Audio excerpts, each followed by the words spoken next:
What's up, YouTube? I'm Shanti Hall, and this is Game Talk.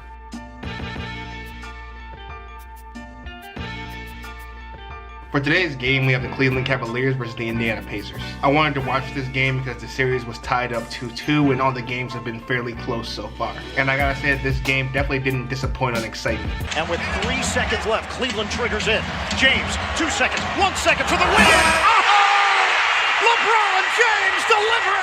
But before I get into my thoughts on the game, let's talk about the numbers. Final score of the game was 98-95, Cleveland taking the win. For the Cavs, LeBron had 44 points, 10 rebounds, and 8 assists.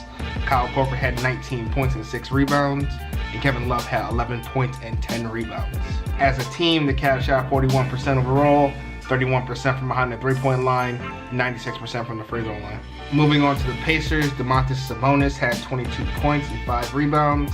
Thaddeus Young had 16 points and 6 rebounds, and Victor Oladipo had 12 points, 12 rebounds, and 4 assists. As a team, the Pacers shot 47% overall, 30% from behind the three-point line, and 77% from the free throw line. Alright, so now I want to get to my thoughts on the game, starting with the Cavs. And the first thing I want to mention for the Cavs is that somebody on the team needs to step out outside of LeBron James. Cavaliers not named LeBron James or Kyle Korver shot 11 for 40. I honestly wonder if the Cavs have any realistic hope of getting to the finals if the rest of the team besides LeBron James is playing so poorly. Kevin Love was especially disappointing last night as he only shot 2 of 11, and he's supposed to be the second option. Something I want to say the Cavs did fairly well last night though is playing in transition. They had 20 points off turnovers, and that's where they seem to get their easiest offensive game. They're really struggling in the half court as nobody can create their own shot outside of LeBron, so it's good that they converted on these easy opportunities. Something else I want to mention is that the Cavs really struggled to defend the paint this game. The Pacers were getting some very easy uncontested looks down there, and that's where they scored the bulk of their points.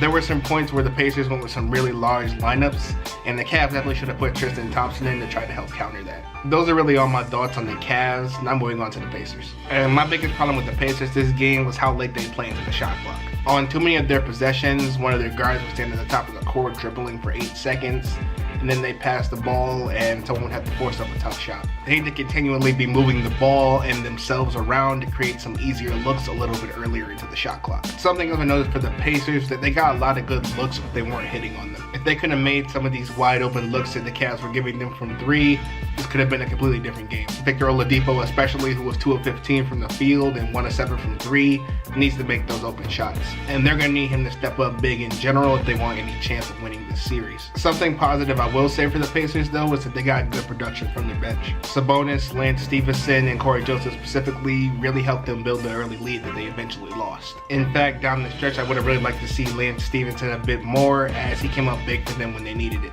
But those are really all my thoughts on this game. If you enjoyed the video, go ahead and like it. If you enjoy NBA videos, go ahead and subscribe to this NBA channel. And I'll see you guys next time.